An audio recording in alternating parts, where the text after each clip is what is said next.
This is Stvarka, the first member of the Black Mountain Kitty Club. Maybe you think that Stvarka is an unusual name, but it is the perfect name for her.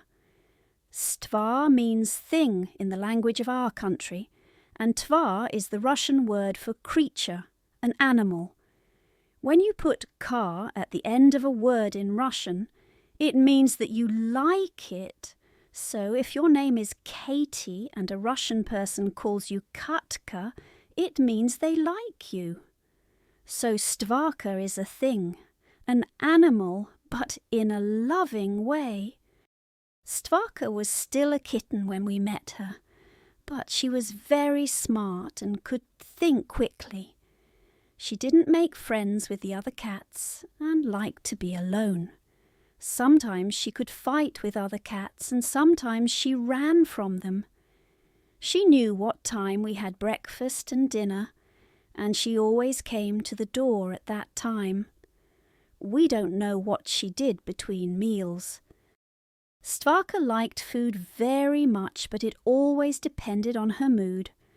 Sometimes when we gave her beef, she ate it all quickly, and sometimes she smelled it and decided that she didn't want beef that day. Stvarka didn't think in the same way as other strays.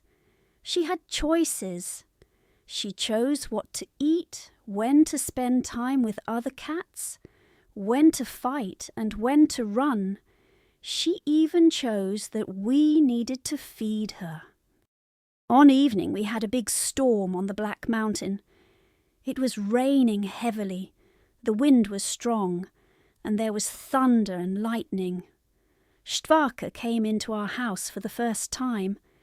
It was very scary for her. Our light was bright, our food smelled unusual, our kitchen was noisy. She climbed up the door but couldn't find an exit. We opened the door and the street with its rain and grass and flowers felt safe and familiar. After that she came into our house again and again, and after a few weeks she knew our noises and smells and she felt more comfortable inside.